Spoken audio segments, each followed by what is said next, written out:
hard work and persistence, when that meets opportunity, it gives you it allows for some level of success.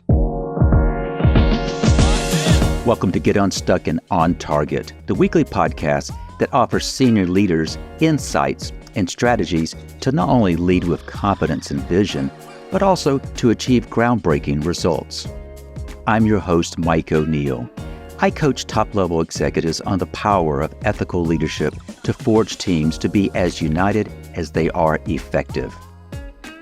In each episode, join me for insightful conversations with leaders just like you, providing practical advice to help you get unstuck and propel you and your company forward. Let's get started.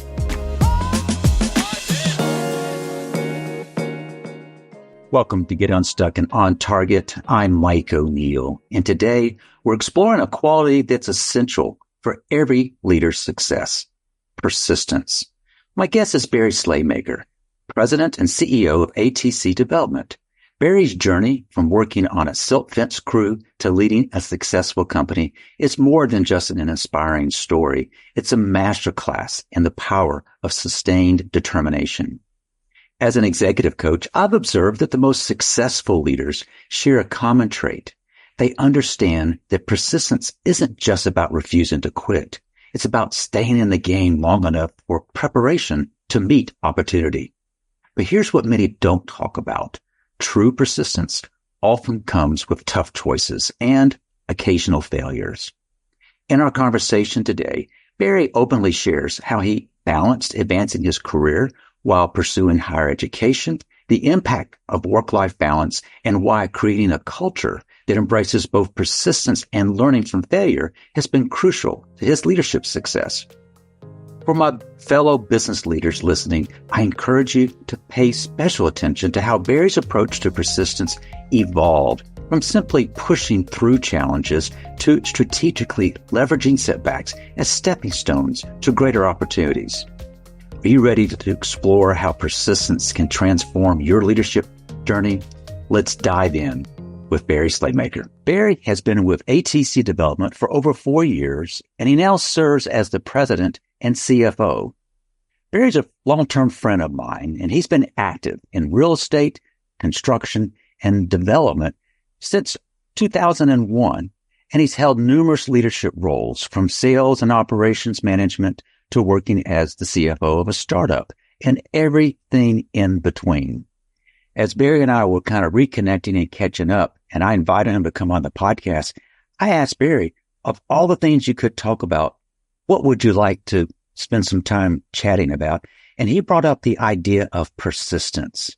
And therefore, that is going to be the theme of our podcast today, the power of persistence. Welcome, Barry. Thanks, Mike. Happy to be here. I'm glad you're here. What is it about persistence that popped in your head as something that you felt that might make for a great conversation? You know, in my entire career, in my entire life, I've rarely been the smartest person in the room. I'm never the most talented, but I always had to keep working and keep after it to try to be successful. And it just is a theme that I've had to experience through my entire life, mostly of my own doing. I've probably created a few setbacks for myself along the way, but it's just was always been there. It's my guiding principle. So to me, it's the easiest thing to talk about. I'm glad. Can you reflect on maybe a specific challenge where persistence made all the difference between success or failure? Yeah, so I go back early career and maybe more of a story than we need, but coming out of high school, when I went to college, I had this goal. I wanted to be a civil engineer. And since I was in 6th grade, I decided I wanted to be a civil engineer, went to college, University of Nevada in Reno. And 3 weeks after I got there, it was abundantly clear to me that I didn't want to be a civil engineer and I needed to figure out what to do with my life. And so after the end of the freshman year, I relocated to where my parents had moved, and I came to Georgia, and I started working on a erosion control silt fence crew. And when I say that I'm working on the crew, if you've ever seen a construction site, everybody, and all the guys riding around in the back of the truck. That was me, with a bunch of folks, and pickaxe and shovel. I'm digging silt fence in the summer in Georgia after my freshman year of college, realizing I just have to keep at this until I can figure out what it is that I really want to do. I knew that I didn't want to do that forever, but I knew that just stopping and not doing anything was not going to be the right answer. So I went from being in Alaska as a senior in high school. A year later, I'm in Georgia. It's 100 degrees. And I just knew every day I can make a little progress. I can work hard. I can try to get better. I make a little money and, just give myself opportunities, because to me, it was so important to be out there, be in the game, be doing something, and an opportunity would arise if I was at least there. I could have been sitting on a couch, my parents' basement if I wanted to, but it was just so much more of a natural thing to be out there. And I was fortunate because I was able to, after some time, move up a little bit, and I had some opportunities arise, and that set me really on the path that led me to where I am today, way back there on the back of a pickup truck, digging silt fence to where I am now. The perspective of from where you came and what you're doing now, and recognizing how critical that was to kind of inform you kind of going forward. Barry, you shared kind of how that set you on a path in your career. Can you think of an example where you've got to distinguish between productive persistence and knowing when to pivot?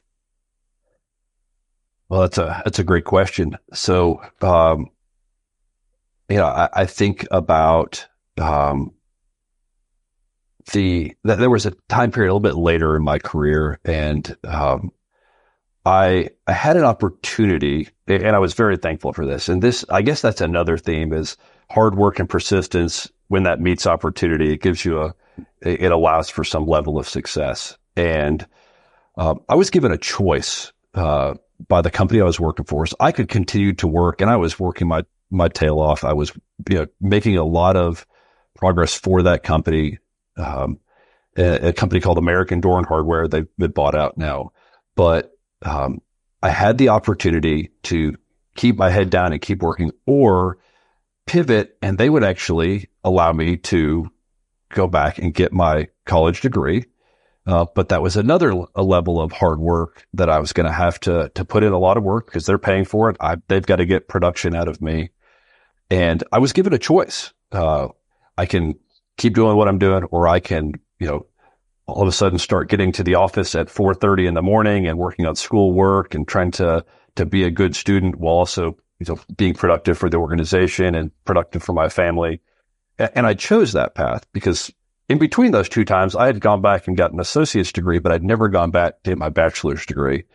And they gave me an opportunity to do that. And I'm very, very thankful for that. But I had to make a choice to effectively step up the level of hard work that I was going to have to do, because my day job couldn't suffer. And I was thankful for that. And I made that choice. And that was probably one of the next big steps in my career, was making that decision to get up and work my tail off every morning. I would be doing schoolwork for 3 or 4 hours every day before people got to the office, and then started my work day. So hard work, but that was a huge catalyst for me from that point. That was the beginning of me moving from the world of purely construction to doing the things that were more interesting to me on a daily basis. The business, the finance aspect, the real estate component of that. I love when you were describing that it's not enough to just be persistent. Opportunity has to present itself. And what you described thus far, we've talked about kind of early in your adult years, early in your career, and the fact that you made a decision to take more of a harder path. I'm going to keep my job while also pursuing a degree. As you look back when you completed that, what did that do to your sense of self-confidence? It was tremendous because, I was a very successful student in high school and before that, but I lost a tremendous amount of confidence that year when I effectively stepped away from college. And I didn't know if I was ever going to get back to that path I thought I was on coming out of high school. And when I got to that point where I finished that degree and I was like, all right, I knew I felt great. I could do it. And it actually maybe gave me a little more confidence, when near the end of that program, I decided, so you know what, I'm going to keep this going and I'm going to go get my graduate degree, and was accepted into a program to do that, to get my MBA. And the level of confidence when I got accepted there, I'd been able to achieve this goal that I'd at that point had for 14 years, finally was able to check that box. It was a great feeling. And again, it's opportunity, meeting that persistence. So I went to Emory, got my MBA, while working full time still. So that's a theme. School is great. Working full time. Every degree I have, I was working full time while I did it. You know my background in HR, and I have found myself over the years, even now that I'm out of HR on a day-to-day basis, when I'm looking at two otherwise equal candidates, I automatically gravitate towards the person who did that extra, that they basically put themselves through school. They were able to, or found a way to juggle both a career and a degree, or a career and an advanced degree simultaneously. That's not easy. That can wreak havoc with a sense of kind of work-life balance. Can you speak to that? While in school, that might have thrown that off. School's behind you. In what ways, in your opinion, can persistence get in the way of that work-life balance? Right. And so that's an excellent point, Mike. And I am very thankful. I've been blessed with a very understanding wife and two very understanding daughters that allowed me the space to do this.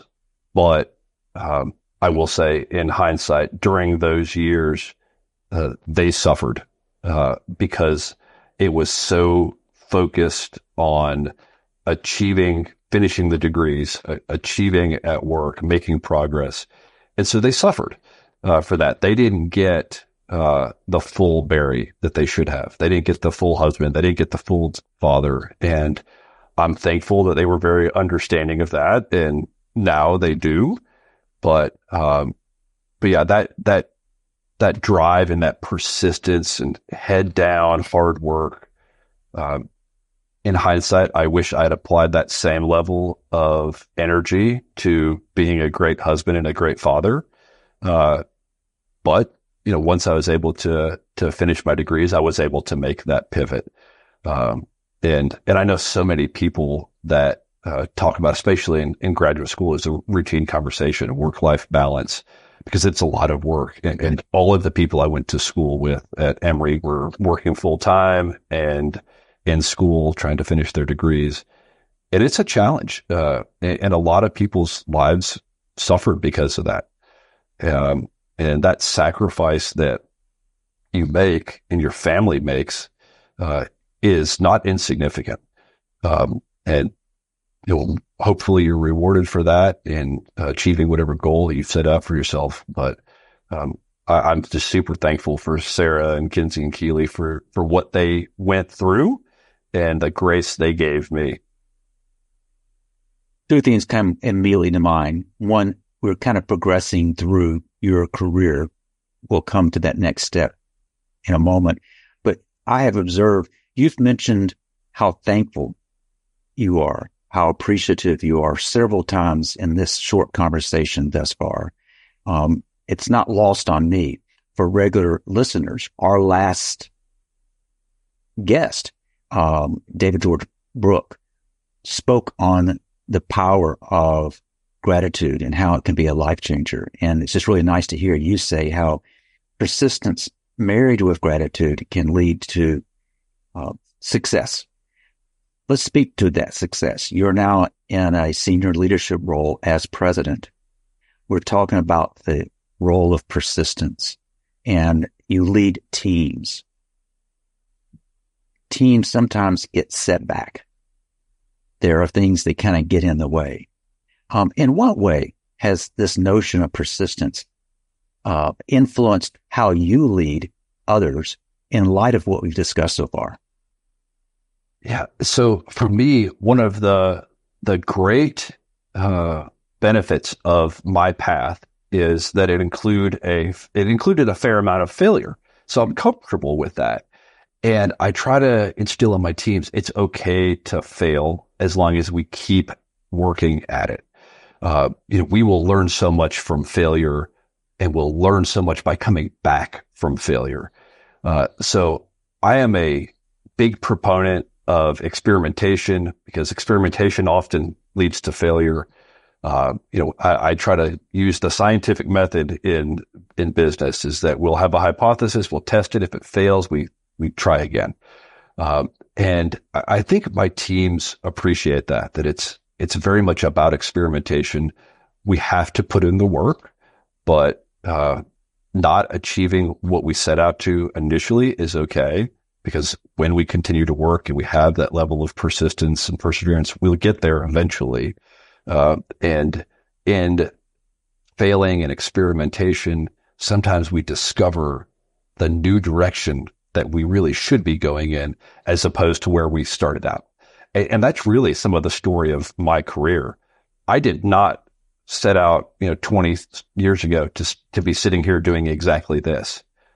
But as opportunities arose and I got smarter from failure and smarter from some success, I was able to hone in on exactly where I wanted to be. And I think the same thing applies to how we operate within our business. We're talking about leadership. Our listeners are leaders. And sometimes leaders have this idea that leaders have to always succeed. And what you're describing is an element of leadership that doesn't get discussed enough. And that is, we all fail. I too have made many, many mistakes. But in a leadership role, willing to be transparent, to be authentic, to acknowledge that, yes, I have failed. Sometimes we even fail our own teams, and willingness to own up to it. What that, at least in my experience, does is the team that you're surrounded with, they see you much more as a real person, and they may more likely draw inspiration from you because you're acknowledging what everybody knows. We all fail. And what I'm hearing you say is that you try to instill a mindset is, we don't want to fail, but when we do, let's learn from it, brush off, and go do it differently. Yeah, that's right. We are all imperfect people, imperfect professionals, and it's part of life. We will always, we'll never be perfectly successful. We'll never be perfect people. And it's just such an important thing to recognize that, because anytime that we think that we can be perfect, we are setting the expectation for ourselves. Many times it's for ourselves, but also for our teams and those that we lead. That's a hurdle they can't get over. And that leads to tremendous failure if we have that level of expectation. So it's better. Let's just be real. Let's be real people, and we'll all be so much better for it. Barry, we agreed that we're not going to pre-script this conversation. Therefore, I'm asking questions that I might not have thought of, and you're just responding in turn. But as you were preparing mentally for this conversation, you knew we were going to be talking about this topic. What might be something you'd want to share that I haven't asked about?